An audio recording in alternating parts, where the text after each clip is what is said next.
क्या आप भी सरकारी नौकरी के लिए परेशान हैं? तो चलिए चलते हैं एक ऐसे ही सच को जानने की तरफ जिसे जानने में हम शायद बहुत देरी कर चुके होते हैं। इंडिया में हर साल लाखों लोग सरकारी नौकरी के लिए एग्जाम्स दे रहे होते हैं। SSC, UPSC, lectureship, NEET, IIT और बहुत कुछ।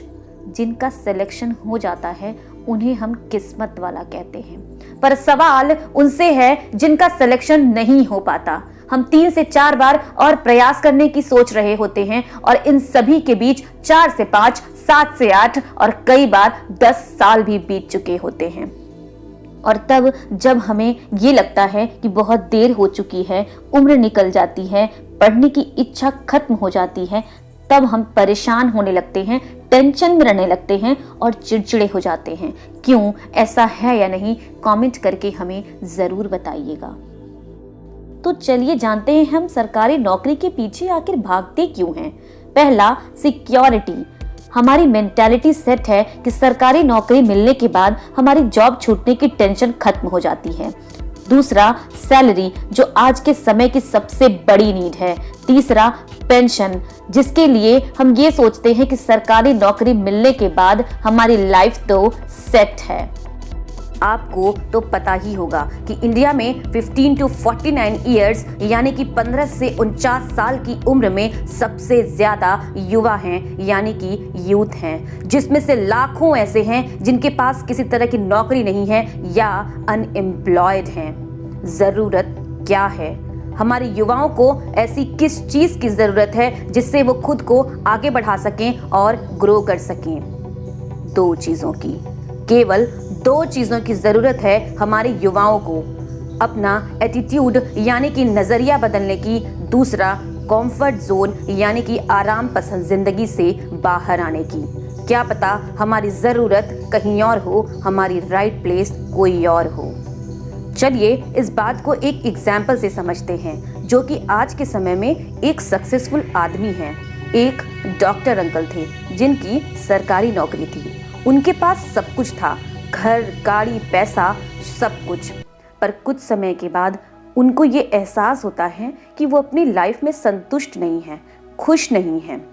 एक दिन उन्होंने अपने घर में एक छोटी सी पार्टी रखी थी।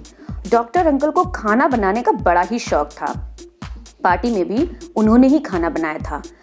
पार्टी बीत जाने के बाद लोगों ने उनकी जमकर तारीफ की और तभी उन्हीं में से एक औरत जिनका नाम केटी था, उन्होंने डॉक्टर अंकल से कहा कि डॉक्टर, मैंने देखा कि आप खाना बनाते वक्त खुद को बहुत एंजॉय कर रहे थे। आपने कभी शेफ बनने के लिए क्यों नहीं सोचा? आप शेफ भी तो बन सकते थे। इस बात को डॉक्टर अंकल ने एक वैल्यूएबल पॉइंट की तरह रिसीव किया और सोचने लगे, मैं इससे लोगों को खुश भी कर सकता हूँ और खुद भी खुश रह सकता हूँ। क्यों ना मैं शेफ की ट्रेनिंग ले लूँ। उन्होंने कुछ दिन तक शेफ की ट्रेनिंग ली और लोगों को खुद से खाना बनाकर खिलाने की सोची। डॉक्टर अंकल ने दिन रात मेहनत किया और कुछ समय के बाद उन्होंने एक रेस्टोरेंट खोल दिया और आज वो 1 करोड़पति हैं। दोस्तों, हमें क्या जानने को मिला? डॉक्टर अंकल ने अपने एटीट्यूड को चेंज कर दिया और कंफर्ट जोन से बाहर आने की सोची। उन्होंने ये नहीं सोचा कि लोग क्या कहेंगे, मैं तो एक डॉक्टर हूँ, इतनी मेहनत करके डिग्री हासिल की, अब खाना बनाऊं। उन्होंने आज तक जो भी एजुकेशन रिसीव किया था, गेन किया था, उसे यूज करने की सोची, अपने कंफर्ट जोन से बाहर आने की सोची। एक सरकारी नौकरी छोड़कर किसी और प्रोफेशन के लिए सोचना कितना बड़ा डिसीजन हो सकता है, ये आप भी सोच सकते हैं। उन्होंने अपने टैलेंट को, अपने आप को एक सही जगह पर देखने की कोशिश की और बाद में पछताने लगे कि काश ये डिसीजन मैंने पहले ही लिया होता। फ्रेंड्स, इसी को हम इंग्लिश में गोल्डीलॉक्स प्रिंसिपल भी कहते हैं, जिसका मतलब है right thing at a right place, अपने आप को सही जगह पर रखना। दोस्तों, ये प्रिंसिपल ये बताता है कि अगर हम अपने टैलेंट को, अपनी कैपेसिटी को, अपनी काबिलियत को सही दिशा में लगाएं, सही जगह पर रखें, तो हमारी परफॉर्मेंस भी अच्छी होती है और हम किसी तरह के टेंशन में भी नहीं होते हैं। दोस्तों, समय है भारत के विकास में एक नए तरीके से योगदान देने की। जरूरत है भारत के युवाओं को एक नए तरीके से सोचने की। जरूरत है अपने विचारों को स्पष्ट रूप से जान लेने की और उसे एक सही दिशा देने की।